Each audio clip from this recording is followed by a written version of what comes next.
nolong gantor topo jagakuring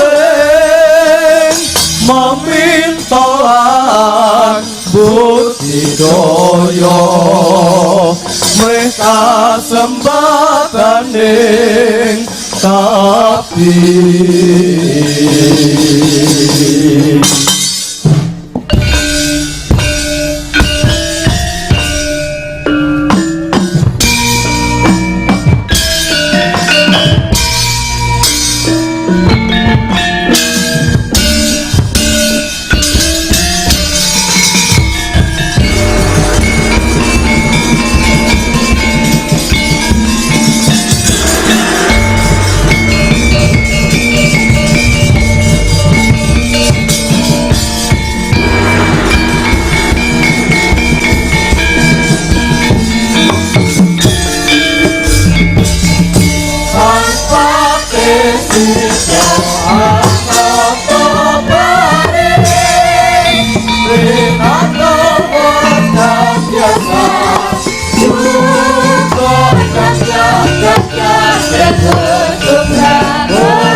Gumyung wadyanya kang lumampah kumpul sajuru-juru satata tancaruk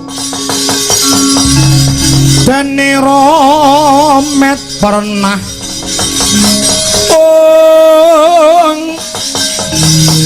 Dewaja menyemang bendhe ngungkung Harya Suman kang minangka cucuk ing para wadyabala para Jawata gya mangarasa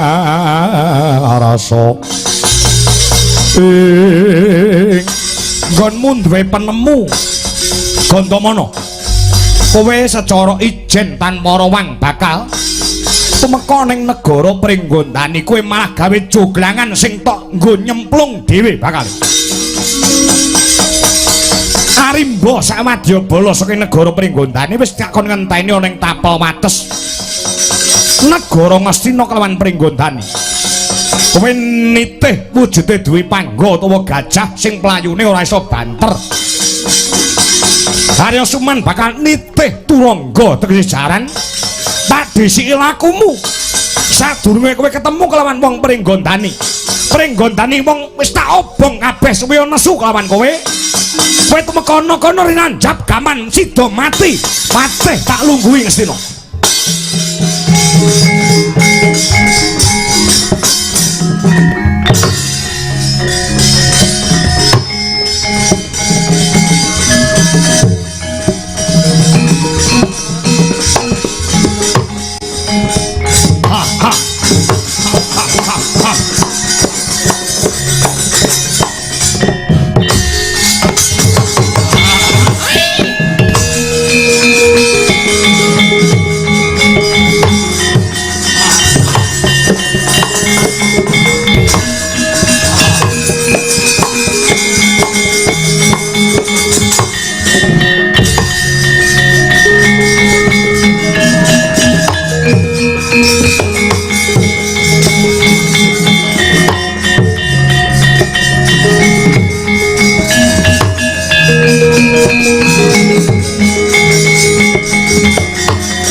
swaraning wadya musamapta munya tendang gong beri arebut papan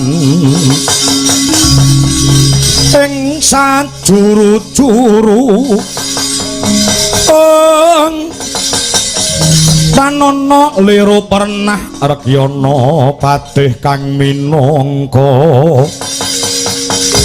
cucuk ing wadya kuswa sang ora seniwira mahambek tumanggo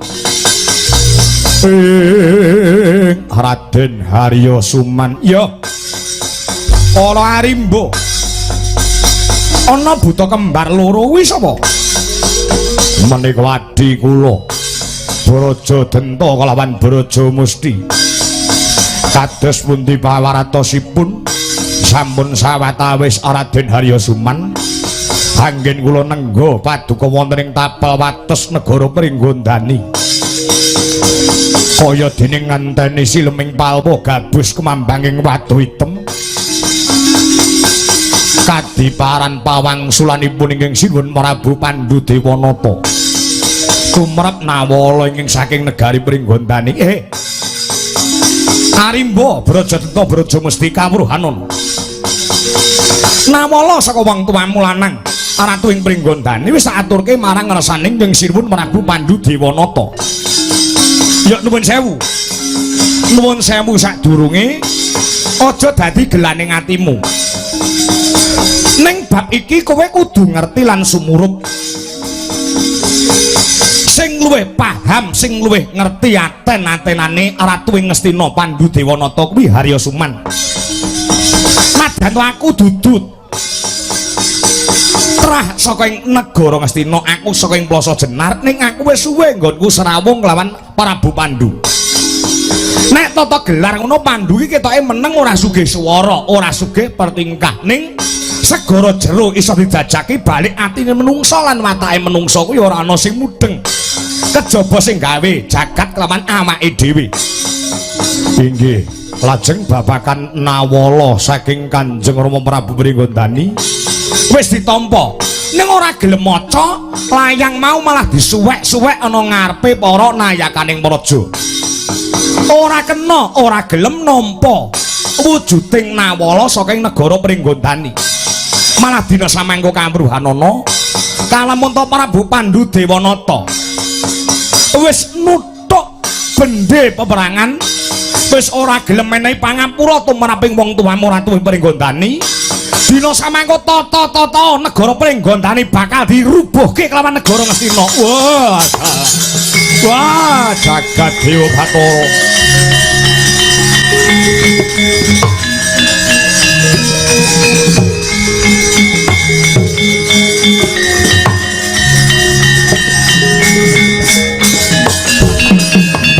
Rakyat risang kabeh rangurin anggul kinempit kembit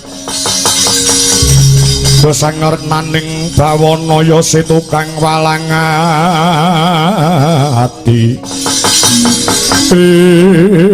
kebangetan Prabu Pandhu Dewanata. Lah iya jane aku upama ora duwene sedulur mapan ana ing negara Ngastina, Harya Suman ki jane ora kerasan mapan negara Ngastina. Mergo aku ngerti dhewe watak mantune Prabu Pandhu ki pancen ya kaya ngono kuwi. Yen ngono negara Pringgondani bakal diratakne kelawan bumi. Ning siasate sing licik. Nek aku ora tresna kelawan wong Pringgondani, aku meh kandha. Siasate apa saking negara Ngastina? Prabu Pandhu mung kongkonan patihe sing jenenge Gandamana. Supaya ijen tanpa rowang kepingin ketemu adu arep kelawan wong tuamu Ratu ing Pringgondani Prabu Kala Tremboko. Lah iki mengko tembunge mesti tembung ingkang manis. Kepingin ketemu kelawan bapakmu, ning aja kaget. Nek iki mengko mok larapake ana ngrasaning wong tuamu, Gandamana langsung krida, bapakmu dipateni dening Gandamana. Nek ratune mati tegese ora sah dadak perang gedhe sing mawa ragat mawa perbeya pirang-pirang. Nek iso ningkes Ratu Pringgondani, Gandamana iso mateni bapakmu Prabu Kala Tremboko, tegese negara Pringgondani wis bedah mergo ora